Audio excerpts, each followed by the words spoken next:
Hello साथीहरु, नमस्कार। स्वागत छ यहाँलाई। धेरै दिनपछि यो भिडियोमा यसो अनुहार देखाउन मन लाग्यो। के छ, सबै आराम हुनुहुन्छ होला? म पनि ठिक छु, एकदम ओके छु। म अझै यतै कामतिर व्यस्तै छु भनौँ हैन। आज बिहान 8 बजे पसल खोलेको। पसल खोल्दा बित्तिकै चाहिँ च्याट मोबाइलहरु रिपेयरको लागि लाइन लागिसक्यो। अब यो Vivo Y11 यसको चार्जिङ कनेक्टरको समस्या। अब यो चार्ज हुने भइसकेको छ, यसको कनेक्टर चेन्ज गरेको। च्याट्ट लाएर अब चार्ज हुन्छ यो।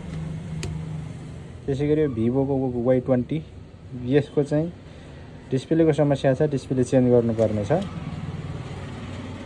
र अर्को आएको चाहिँ यहाँ Poco X3 यसको चाहिँ ब्याट्रीको समस्या छ। यो ब्याट्री फुल्लिएको छ। यो ब्याट्री चेन्ज गरेपछि धडाधड चल्छ है त।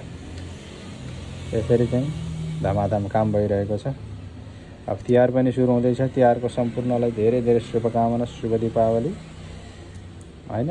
यदि तपाईहरुको पनि कुनै मोबाइलका समस्याहरू छन्, डिस्प्ले चेन्ज गर्नुपर्ने छ, ब्याट्री चेन्ज गर्नुपर्ने छ, चार्जिङको समस्या छ, अथवा अन्य जुनसुकै समस्या छ मोबाइलका, आउनुहोस्। म तपाईहरुलाई सस्तो मूल्यमा राम्रो तरिकाले मर्मत अथवा सामानहरू चेन्ज गरेर दिनेछु। एकदमै सस्तोमा, राम्रो मूल्यमा, राम्रो तरिकाले है त।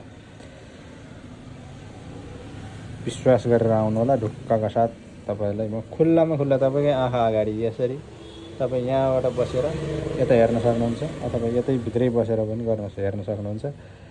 त्यसरी लुकाएर कुनामा छुपाएर काम हुँदैन। यहाँ खुल्लामा खुल्ला हुन्छ। तपाईकै आँखा अगाडि चेन्ज हुन्छ है त। सामान चेन्ज गर्नुपर्ने चेन्ज हुन्छ, मर्मत गर्नुपर्ने मर्मत हुन्छ। जसरी हुन्छ काम बनाएर चाहिँ पठाउने प्रयास हुन्छ। त्यसैले सम्झन सक्नुहुन्छ।